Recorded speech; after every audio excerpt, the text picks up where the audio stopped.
చెప్పినట్టు సీఎం రేవంత్ రెడ్డి గారు ముష్టి 10,000 ఏందా మేము 15 ఇస్తామని నరికిన పెద్ద మనిషి నిన్న సాగు కబురు చల్లగా చెప్పి 12,000 ఇస్తామని చెప్పేసి అది కూడా ఎంతమందికి ఇస్తాడు, ఎన్ని ఎకరాలకు ఇస్తాడు అనేది కూడా క్లారిటీ లేదు. ఎప్పటి నుంచి ఇస్తాడు?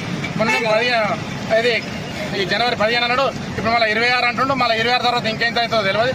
ఇప్పటికే రెండు పంటలకు రైతు బంధును ఎగగొట్టిన నాయకులు రేపు చేస్తారని కూడా గ్యారంటీ లేదు. అంతేకాదు 2 లక్షల పైన ఉన్నటువంటి రుణాలు కూడా 2 లక్షల పైన ఉన్నటువంటి రుణాలు కూడా అన్ని మాఫీ చేస్తామని చెప్పడం జరిగింది. 2 లక్షల పైన ఉన్న వాళ్ళు చాలా మంది కూడా మరి మాఫీ అయితే అని చెప్పి వాళ్ళు అక్కడిక్కడ ఇంట్రెస్ట్ తీసుకొచ్చి డబ్బులు కట్టడం జరిగింది. వాళ్ళకు కూడా ఇప్పటికీ ఆ మాఫీ అనేది దిక్కు లేదు. అది అవుతుందో కాదో గ్యారంటీ లేదు.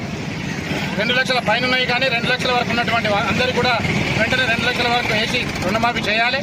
అంతేకాదు వాళ్ళు ఏదైతే కాంగ్రెస్ పార్టీ ఎన్నికల ముందు వాగ్దానం చేసినటువంటి 15,000 ఏదైతే రైతు భరోసా ఈ రైతు బంధువును మార్చి రైతు భరోసా ఇస్తామని ఏదైతే చెప్పారో అది ఖచ్చితంగా వెంటనే ఈ గత 2 పంటలు ప్లస్ ఈ పంట 3 పంటలు కలిపి కూడా ఎకరాకు 15,000 చొప్పున ఖచ్చితంగా అయ్యాలి. లేకపోతే ప్రజలకు ఇప్పటికే చాలా మోసం చేసిండు. ఆయన చేసినటువంటి ప్రజా వ్యతిరేక విధానాల వల్ల మొత్తం అన్ని వ్యవస్థలు కూడా దెబ్బతిన్నాయి.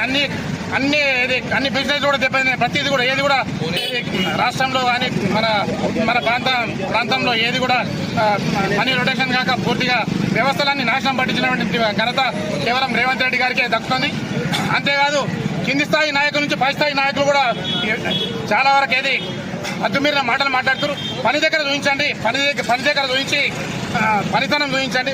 ఏదైతే ఈ 6 గ్యారంటీలు చేసారో మహిళలకు 2500 ఇస్తామన్నారు. ఏమైంది? మహిళలకు ఆటో డ్రైవర్లను ఆదుకోవడమని చెప్పారు, అది ఎటువైంది? తర్వాత అడవులకు స్కూటీ ఇస్తామన్నారు, అది ఎటువైంది? 4,000 పెన్షన్ ఇస్తామన్నారు ముసలులకు, వీళ్ళకు భర్తలు చనిపోయిన వాళ్ళు, అది ఎటువైంది?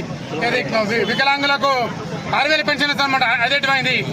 తులం బంగారం కళ్యాణ లక్ష్మి గదేందా మేము లక్ష కాదు, మేము వస్తే లక్షతో పాటు తులం బంగారం ఇస్తామన్నారు, అది ఎటువైంది?